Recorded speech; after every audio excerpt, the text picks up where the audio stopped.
بسم الله الرحمن الرحيم. الفرفاري ملوك رئيس جمعيه الوحدات التنمويه الاجتماعيه سوق الاخلاص حي الزهور.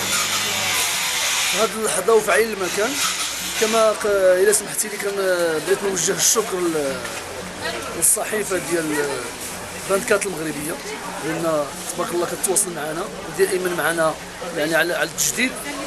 كنشكروها من هذا المكان اللي هو كنتواجدوا فيه سوق الاخلاص.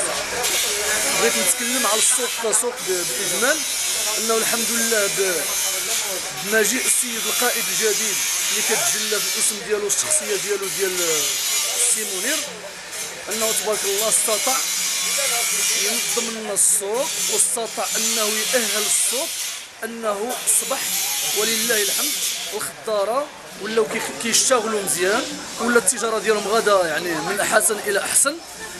واللي ما استطاعوش انه 4 القياد قبل منه وبشوات ما قدروش يديروا هذا الانجاز اللي دار. يعني من هذا المنبر كنشكروه جزيل الشكر. واللي ما يخفانيش كذلك السيد الباشا اللي تعين جديد حتى هو كذا كيرجع له الفضل تحت الاوامر ديال السيد الوالي جهه فاس بولي. يعني هذا الشكر خاص للسلطات المحليه على المجهودات اللي قامت بها. الا انه حاليا كتنقصنا بعد يعني بعض الثغرات. يعني كما كتشوفوا حاليا اننا كنتواجدوا في السوق.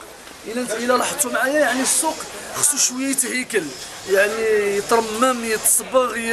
يعني كنطلبوا الله تعالى تبارك وكنطلبوا كذلك من الناس المنتخبين ديالنا او المسؤولين الغيورين على هذه المنطقه وعلى هذا السوق انهم يمدوا لنا يد المساعده باش السوق يرقى يعني لكافه المواطنين. وشكرا.